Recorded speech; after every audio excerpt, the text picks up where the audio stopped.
ભરૂચ જિલ્લાના જંબુસર તાલુકાના આસરસા ગામ નજીક ગત સાંજે ઓએનજીસીના ઓઇલ સર્વે માટે જઈ રહેલી બોટ દરિયામાં પલટી ગઈ, જેના લાઈવ દ્રશ્યો સામે આવ્યા છે। આ દુર્ઘટનામાં બોટ માલિકનું મોત થયું છે, જ્યારે એક કામદાર લાપતા થયો છે, તેમજ 23 કામદારોને બચાવી લેવામાં આવ્યો છે અને સાથે સાથે ભરતીનું પાણી વધી જતા 5 સેકન્ડમાં જ બોટ ઊંધી વળી ગઈ। આ બોટ પલટી જતા એક કામદાર લાપતા બન્યા છે।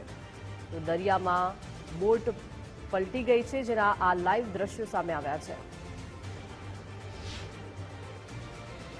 बोट निकलने वाला था, तो भी 2 बार ऐसा हुआ था, बोट ऐसा हुआ था।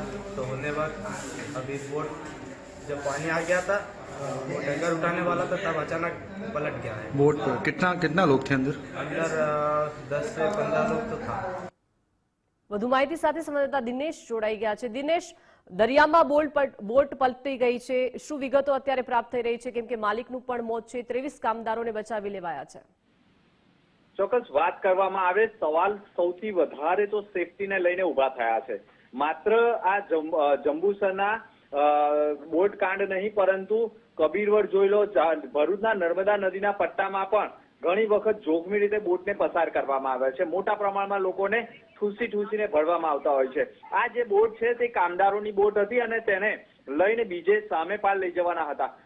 ખાસ કરીને વાત કરવામાં આવે તો આ બોટ નજીકમાં જ પલટી મારી ગઈ હોવાના કારણે કોઈ મોટી દુર્ઘટના નથી સર્જી, પરંતુ એક લાપતા બન્યું છે ને એકનું મોત થયું છે, જે બોટ સંચાલક છે।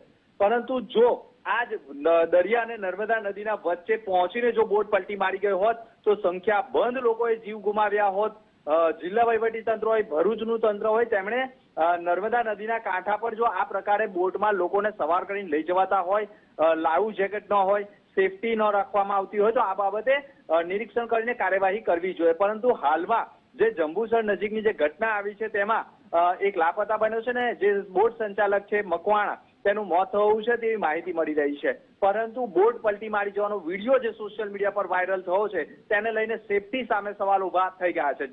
જી દિનેશ, આભાર વિગત સાથે જોડાયા તે બદલ।